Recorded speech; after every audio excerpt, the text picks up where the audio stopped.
Welcome to Tea Time with Talent Acquisition, the podcast aimed at fostering knowledge and sharing stories within the vibrant talent acquisition community.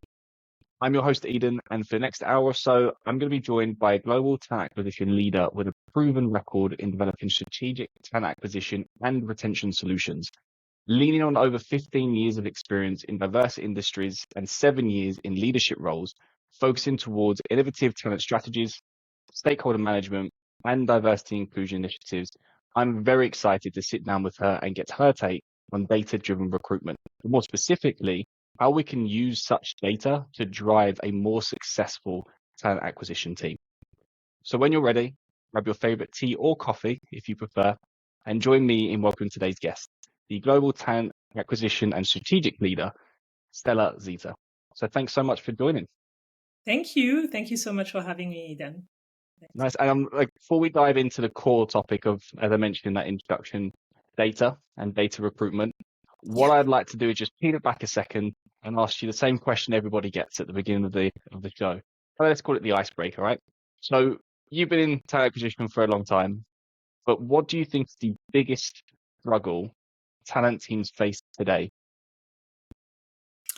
That's going to be linked to what I want to talk about today anyway, so it's fine. Nice. But no, I do believe that the struggle is definitely around data. I mean, things are moving so fast at the moment. It's sometimes very hard to actually keep pace with everything. And I feel like being more data driven will actually help us being closer to the business as well and closer to the employee as well. So that is, I think it's the biggest challenge that we would need to tackle in my point of view.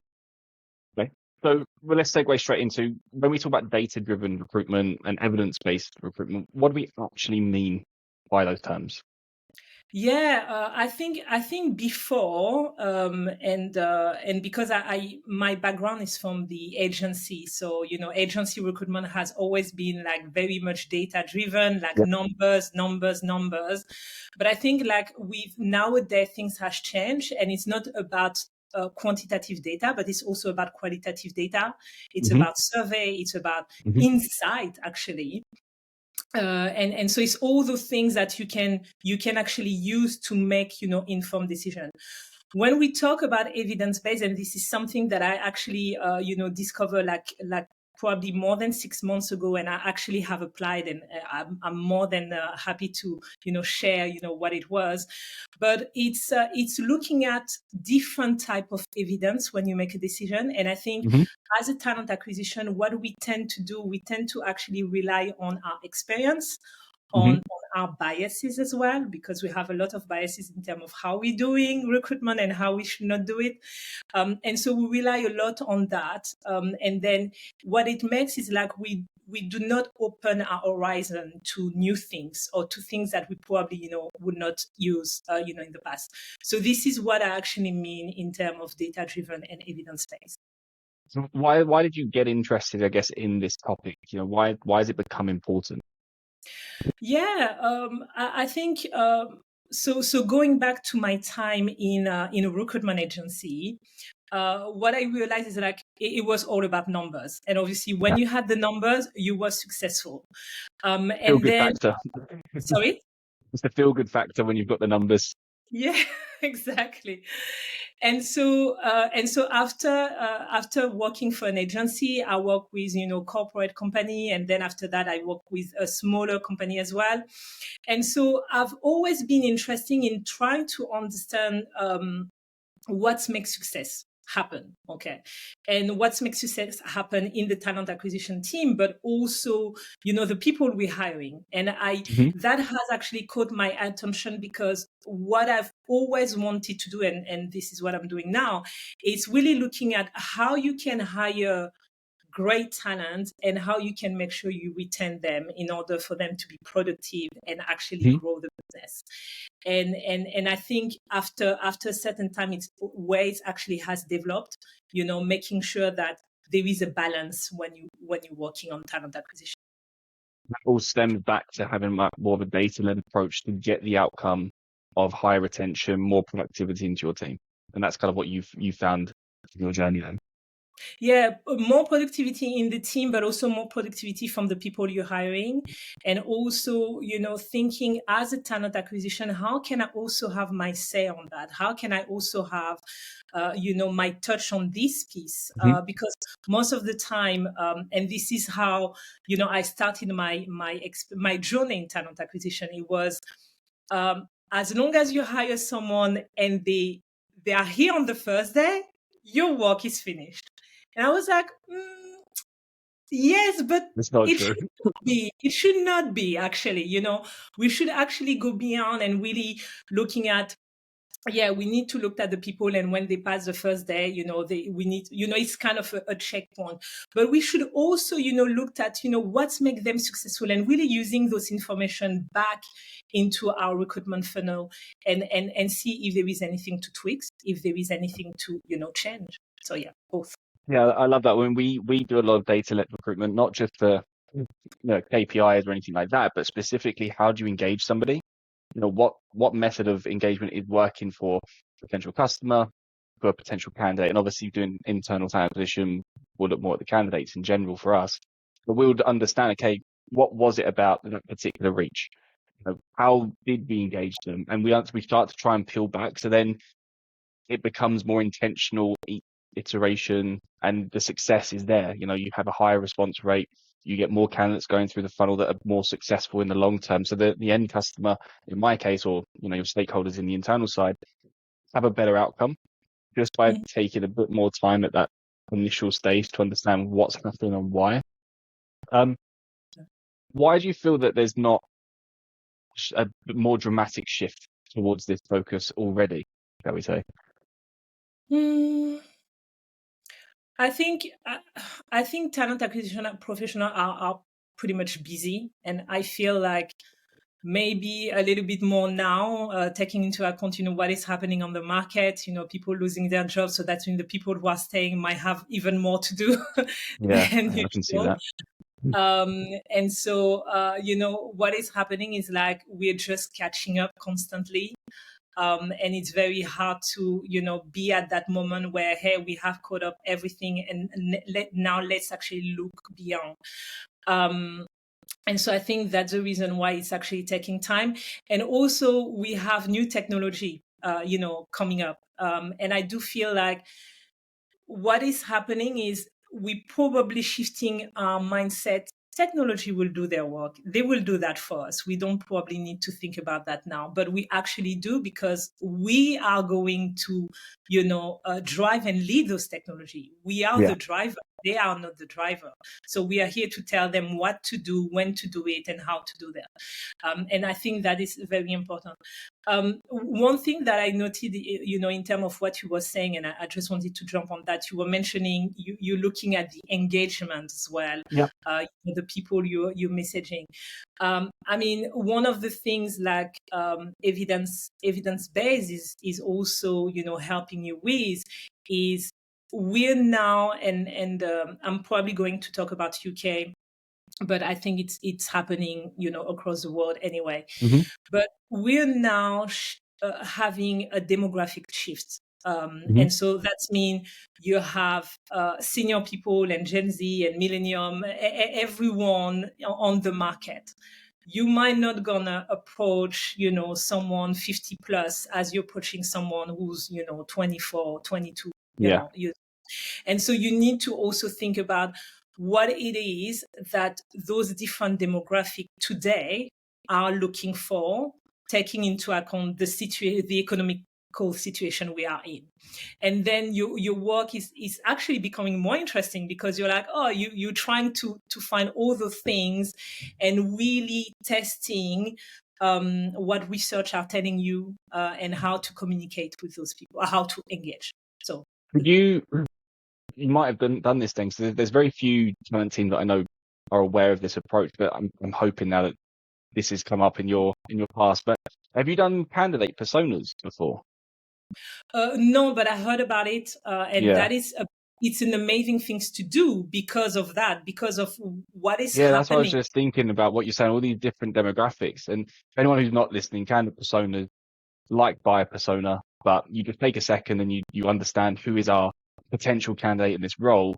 But as you just said there, rightfully so, we have such a diverse demographic. You could create candidate personas for a product manager job, for example, but you can create 3 or 4 different candidate personas, and then you identify how are they best approached, where do they sit, and then it makes our jobs, one, easier, but two, way more interesting. I find, digging deep into that side. I actually have a document because I clearly have a document for everything these days, but I will link it into the description of this where it's like a template that we've created for candidate personas. So I was just thinking, as you said, they are super useful.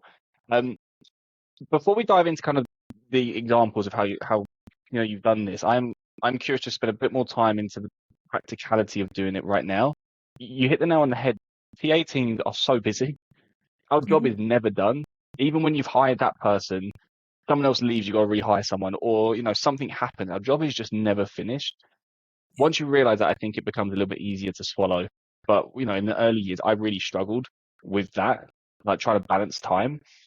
So when we know we don't have time, but we know it's important to do something like this, how can we actually make that happen? Yeah, I think you need to start with baby step, I would say. You cannot really change the way you are like straight away. But what I would advise and what I felt, this is what actually led me to it, is different experience that I had. One of the first things in a practical sense is be curious, and ask the why ask the why about what you're doing, why you're doing those things this way, why you potentially looking at this type of candidate this way and not another way. Where is it coming from? I remember I work for an organization where like when I joined, all the job description was already made. And when was the time to collect all those job descriptions? I realized, but who decided those job descriptions should actually be written this way? And when was it done? When did we updated them? And it was very interesting. Then when you start asking yourself a few questions like this, you want to know the answer. And your job is becoming more interesting. Another thing that I believe help a lot as well to start with baby steps is who you're talking to. I think talking to a network of talent acquisition leaders is amazing. But I think talking to people who are outside of the talent acquisition, that could be the HR team, HR specialist or HR generalist, or people outside of HR, completely finance, marketing, do help. I was fortunate enough when we were all in the office to be able to sit next to a team of compensation and benefits. And it was the first time, each time I was sitting near talent acquisition, and then this time comp and bens. Wonderful. Was that your choice or was it the company's choice? No, actually, it was the company. That's why I was fortunate, because it just came up this way. They just changed the layout. And so very analytical people, probably much more introverted, us very extroverted, on the phone, even screaming, to the candidate. So it was very interesting, this balance. Extroverted? No. Extroverted, the talent acquisition, very, we're not extroverted. What are we talking about? Okay, so it's probably only me then. No, of course. I think that you have to be mental to work in our profession, or an extroverted individual generally. Yeah. So as I was fortunate to sit next to them, I started having conversation about, hey, talk through, compensation benefits, how things work. And I could also use what they were telling me and teaching me to work on my work, and also attract candidates and talk about compensation with candidates. Most of the time for talent acquisition, this is a part that is very scary. How are you going to discuss compensation? And so what I believe is you need to start small by being curious, ask yourself questions, talk to people outside, even with finance, what I realized is when I started sitting down with, finance directors and so on, they are so passionate about their work. And so they talking about numbers and how the business needs to, which direction the business needs to go to. And you can start thinking how it can impact you, how your work can impact this. Okay, so I would advise to start small. Then, if you want to go a little bit, layer up, you have something that's called the evidence-based, format, and they kind of telling you where you can take the evidence from, and so your experience, the people around you, organization data, and the last piece is all about scientific research. And then it's about reading, but then you need a little bit more time to know where to go and just pick those research. Yeah. We'll dive into that part. So there's a few points I want to get to in the kind of process of finding that information out. But the first 2 points you cover, so our own experience we can draw on. So from the talent acquisition understanding is the data points that we've got in our talent team today. We've got obviously the process of people around us, but you also just mentioned there the data of the company. So is there any particular data points that you feel we should be tracking, as an absolute mandatory to help us in a talent acquisition function? Yes and no, because it will depend the organization you're working for, you're working with, and also what kind of data they are actually tracking. I realized by moving from an organization to another one that they were not tracking the same data, and sometimes it can be actually a little bit difficult to, looking at using data from there. But what I would advise in these points is, if you have an ATS, definitely you want to start from there. If you have an ATS, I'm conscious that a lot of companies still don't have an ATS and they're still using Excel spreadsheet. We all started from there. Yeah. I did. So I'll tell you what, I'm not going to name the company, but I do know some at the company. They've been going for 60 years. It's a pretty well-known, robust organization, and they've only just moved to an ATS. They're on Excel, and it is mental. But they're hiring. They've hired like 3,000-4,000 people. The company's not a small company, and to not have an ATS at that size, although you just implement one, it blew my mind. When I have people like 20-30 people have an ATS, it's crazy. Anyways, sorry. Yeah, Continue. no, but hopefully they will do better now, even I better. hope so. Even better, They'll because have the data yeah. to determine, yeah. But yeah, I would suggest definitely start with the ATS, but also try to open to other avenue. And I can give you an example for that. So my role and my expertise has quite been in hiring salespeople. And what I also discover is, if you want to hire salespeople like the right one, you also need to understand how they're doing in the job as well, and see, can I replicate this type of profile? And so the data that I didn't have the performance data, I didn't have the customer satisfaction data. So those data From your current team, is that what you're saying? Because it's not sitting in talent acquisition. Those the performance of the sales or the performance of the people you hire are not going to always sit in the talent acquisition. They will sit in other departments. And so that is the things you want to do, is just making sure you are in contact, liaising with those departments to get extra data on the top of the data that you have. So this is what I'm talking when I'm talking about organizational data, is not only looking at the TA, but looking abroad. And finance as well will have all the data. I mean, it was clear with finance where we could analyze when was the best time to hire salespeople, because we needed to actually hit the mark before the end of the year, and we needed to make sure they are productive at a certain time. So we had a date where we were like thinking, hey, you know what, at the end of the year, beginning of the year, we need to hire as much as as many as we can in order to impact our numbers at the end. So Yeah. I know that most of the people will say, we know that already, but having No, those but data. seeing it on paper is different than thinking you know something. Exactly. Yeah. Absolutely. I'm curious then. So obviously take the sales experience, that's fine. How does knowing what someone's customer satisfaction numbers are and percentage against target, for example, how does knowing that in your sales team help you recruit better salespeople into the organization? How can you make that connection? Mm. So when we talk about data, you just don't want to take one piece of data and make it true. Like, this is the data we need to take, and that is going to lead all our decision. Mm. This is one of the piece of data you can take, but it needs to work with other things as well. Right.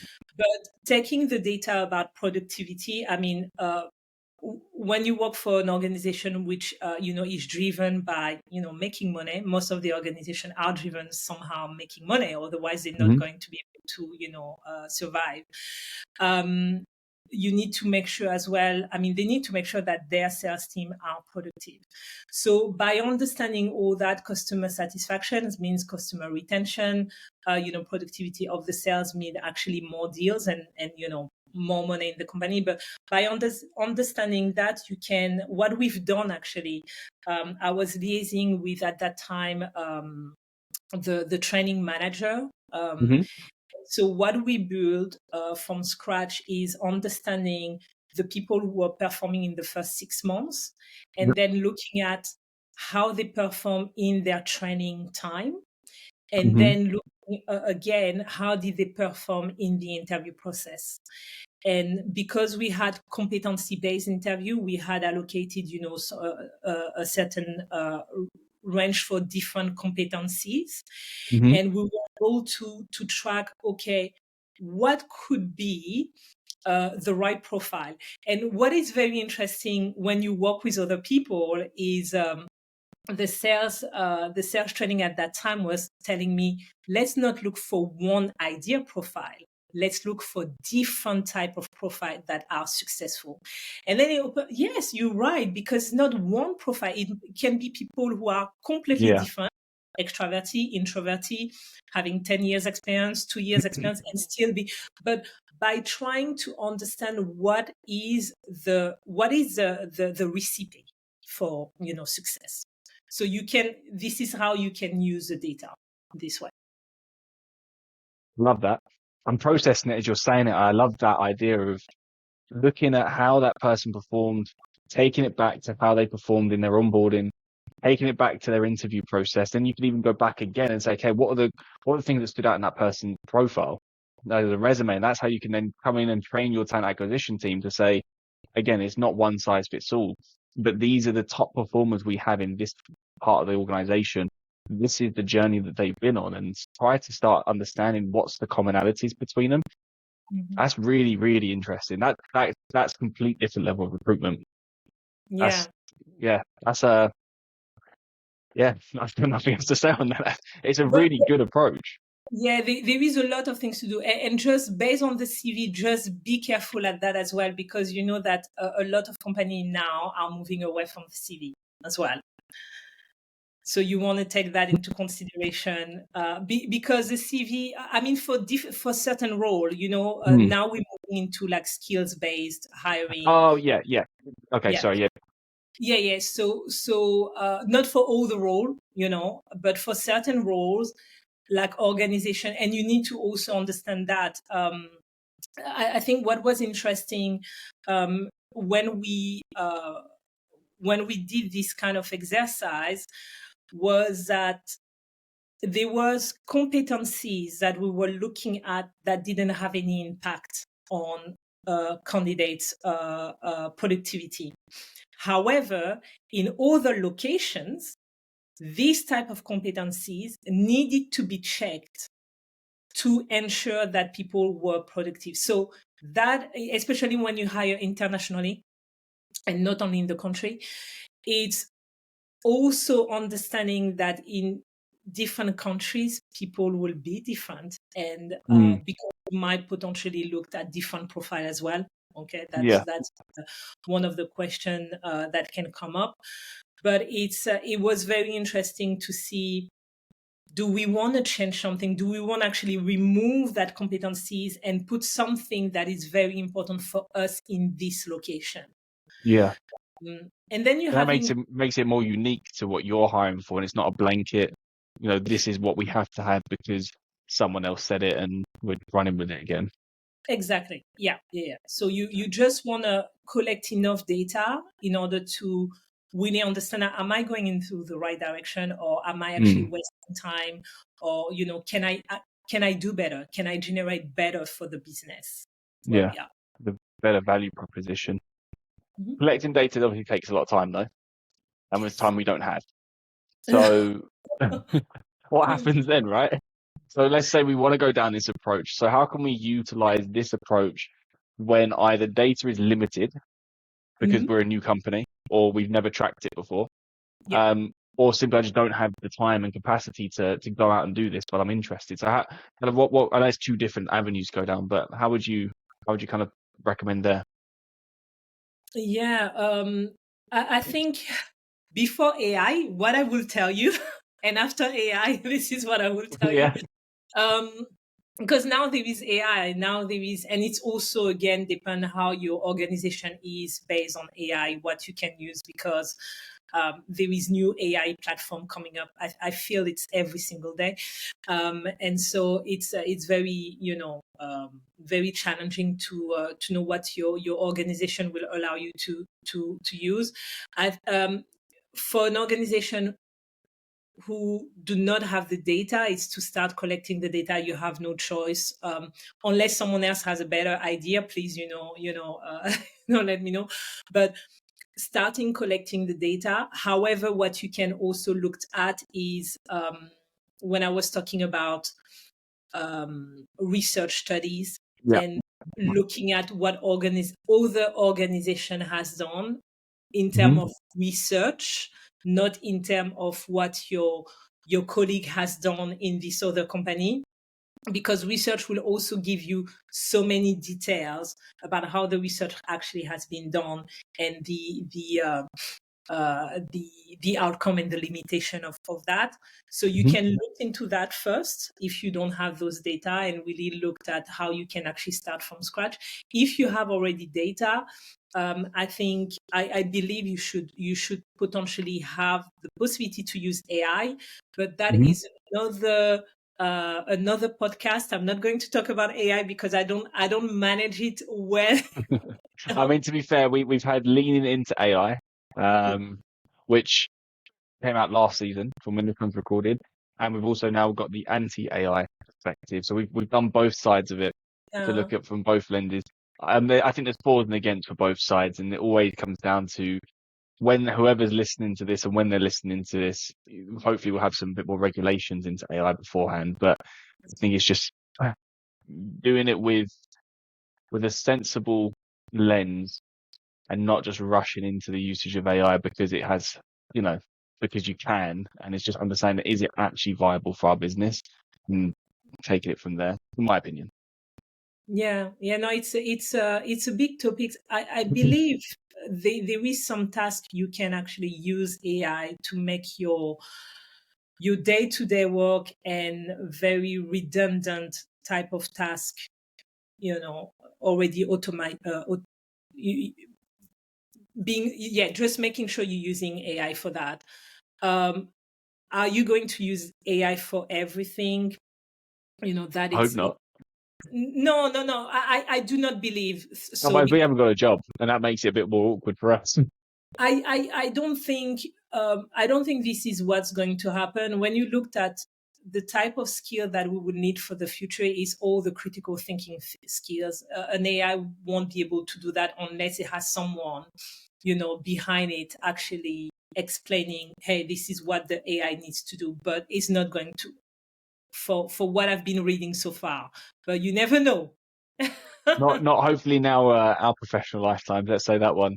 So if we don't have data, we start collecting. If we want to start approaching make an adjustment, we can obviously research. So the researching topic, obviously, I know I stopped you when you started going into it last time, so I wanted to talk about the business part, but now we're here, let's go through that. How do we find these research topics? And then how do we choose what is valid to look at and what is just noise out there on the market? Yeah, so you want to be able to talk to other people, other leaders, what they are using. You can start with that. Hey, when you're making a decision, are you using any type of research? Are you using any type of reviews and so on? Once you have them, and once you have a list of different online magazine now, it's very common. You want to start understanding who wrote those magazines and what kind of idea they have in mind, what they standing for, because the type of article that's going to come in those magazines will go to that pace. And so you want to make sure that any things you are using are peer reviewed, if you can, are reliable. It's a source that you know you're gonna have the data. They're going to be objective. I mean, there is never real data objective, because there is someone behind writing the data, and if the person have a certain I will say affiliation with different topics, then it will go on that side. But you have definitely different type of support. You can use government support in any country will be very useful. Anything around I would probably name Forbes or economics or all those there is plenty out there, so it's not that we don't have, but you just want to research. And I think this is what I want to try to convey in terms of evidence-based. Don't just take what people are telling you just as the truth. Go and search for yourself. Try to figure it out. And it's okay to take some ideas, but don't take ideas and then apply. Go and search for it. Ask yourself question. Is that the right type of review? Why is that the right type of reviews? Who's writing it? What they're writing about? What kind of data I'm using? They are giving me, but also the data that they are providing me, where do they get those data from? Is that just a number just for the sake of having a number, or is that coming from a legitimate a website? So that would be my approach. Kind of, I guess, share an example where I've done that. Yeah. So do you know the website Deal Room? Which one? Say it again. Deal Room? No, sorry. No, that's fine. So it's like Crunchbase, but it's more open. I haven't got to pay for it, which makes it better for me. So Okay. Deal Room essentially analyzes and tracks investment deals across major cities. So I actively go on there, and they've updated it a lot over the last couple of years. So you obviously get the investment rounds, you get who's invested, but now they've added graphs in to see the peaks and troughs in companies' departures, and that data is taken from LinkedIn as well.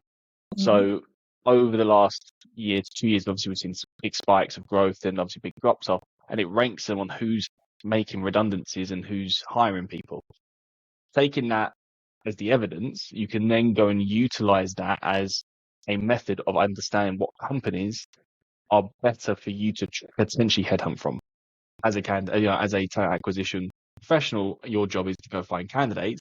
You're sitting in, I don't know, the fitness industry, and you've identified that you've got 3 organizations in your same industry that are losing people, then there's a good opportunity for you to then go and make that connection and maybe entice them in. You get good industry knowledge. Obviously they're a competitor, so they're going to potentially bring something else there, and they're more likely to respond. So this is like, I think, quite an easy example of connecting the research and the evidence to a clear action as a recruiter. I mean, that's how, when you were talking about, that's how I would do it essentially. Yeah, no, that's a very good example, and like doing your research, your background research is so important. I use research when I worked on a project on DNI, and it was very interesting. And I must say, I really, as a talent acquisition expert, I didn't know much about how to tackle DNI, except let's put numbers, let's actually increase ratio from the front line. Let's actually get more people in the interview funnels and so on. And after doing so much research and really understanding what is happening out there, looking at case studies and so on, it's become a more interesting project actually.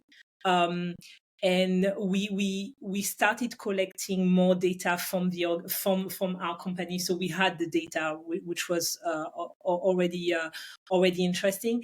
What was interesting is that in one countries we have a lot of data, another one we have less data. So it was already telling us the way people were feeling about disclosing certain data about their ethnicity and genders and so on. So I have also an example where I used data actually, and it was when we worked on a DNI project, and I didn't know much about how to tackle DNI except of let's make our recruitment more inclusive, and let's look at data. Let's look at increasing the number of ethnicity or the number of genders and so on. When I started doing the research, I realized that it was much more interesting than that, and much more complex as well. A little bit more complex, but still very interesting. And so we started looking at actually dropping the recruitment funnel piece and looking at the situation in the organization where we were. What if we wanted to look at gender, and if we wanted to look at ethnicity, what was the organization showing us, a picture of the organization, So you looked at it from a snapshot of how we are as an organization at this moment. Yeah, where we are at this moment in terms of DNI. Right. And so it was a very good starting, point to, look at, okay, we are good on that, but on this piece is not so good, and we need to improve. But then, because you're doing those research, you ask yourself more questions. So it was much more, okay, so why are we there now? What has happened? And we started looking back and find out for certain, and I believe it's a case for a lot of company anyway, but it's good to have the data from your organization and backing up with data. So we realized that for certain technical position, they were less of a gender than another gender.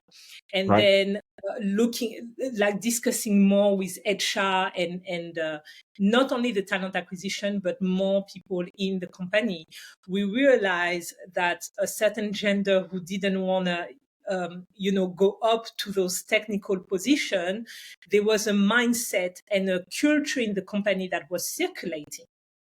And so what I'm trying to make as a point is like we could have increased the funnel, but we it's not going to fix the actual root cause of the issue. Exactly. And so by really looking at the research and saying, okay, let's actually look at what is happening, how organizations are doing it, nowadays, not looking at Facebook and not looking at big organization and say, oh, we want to be like them, but looking at your organization and understanding what is happening here and how you can actually fix things here. And that was interesting because when you fix the internal issue, you have better to sell as a recruiter for external application anyway. Yeah. So, and so sometimes I'm always interesting in organization who are looking about inclusive recruitment, because I'm trying to wonder, but how looks an inclusive atmosphere already in your organization in order for the recruiter to drive that? What exactly do you do internally? And that's it's what it's such a good point, because I think, again, I'm not going to name companies because it's not right to do that at all, but I have been tasked, Eden, we need to go find a specific gender in this role. That's why we've brought you on as an external partner. Go and find that gender, which is fine, right? It happens. It's cool. It's part of my job. That's why you're gonna get me involved. But that's such a great point you said there, because you can put however many you want in the top of that funnel. But if the internal culture isn't ready to accept somebody in that position or with that ethnic background, then it doesn't matter what you do at the beginning of the funnel. They're going to never work out in that organization until you fix the root cause. So the evidence and the data you collected led you to a specific piece of evidence. And from that, you can tackle that part first, then go back and review the funnel, and then have a better outcome by putting people into the funnel that ultimately then are satisfied once they actually join the organization. And ultimately then, linking back to the beginning, have a better outcome for you, more productivity, more satisfaction. So it's making more informed choices based on asking yourself better questions at the beginning. Yeah, definitely. And one thing, because sometimes in organization, it's very hard to say you fix that, and when you fix it, I will do my part, because you cannot really do that. You need to fix There's your part. so many plates are spinning. Exactly. But what I've been doing quite often, and especially when I work with director level and leadership level, is I'm going to fix that for you. But if you do not fix this, it's not going to work. So we need to fix our things together. We need to work together on that in order to fix the overall piece. Because at the end of the day, we want to bring people in, and we want them to stay, and we want them to grow and to develop. So let's do that together. Because sometimes if you're telling other people you need to fix that, and I will come after, they might probably say, oh, excuse me. Yeah, why is this not done? I've done my part. Why have you not done yours? So yeah, but just I believe just starting the conversation for people to start noticing. You like, hey, I want you to notice this is what is happening. I want you to realize this is a problem. I want you to you want to encourage them to look into it and start thinking, okay, let's actually fix that. You're right. We need to fix this piece. And then it's actually easier to, work as a team. At the end of the day, we need to work as a team in an organization. It's not one department and another one. It's all of us. We are together in the same thing. Fully agree. And we will finish on that part, because that is a nice end to the episode. So thank you so much for sharing. I love the examples you've given. I genuinely think that a mixture of how you've done, research and evidence-based recruitment with the movement towards skill-based recruitment, I think those two combined will make this quote unquote the next generation of what recruitment's going to look like and how talent teams are function. The closer we get to the business, and we're no longer a separate function, and we're embedded properly into the organization and valued, because we value ourselves that way, they will value us that way. I think that's, we're going to enter into a new era of what recruitment and talent teams look like. And, we're at the forefront of it. So I'm super excited. But I really do appreciate you coming on and sharing your insights there. So thank you so much for joining us. Thank you so much, Eden, for having me.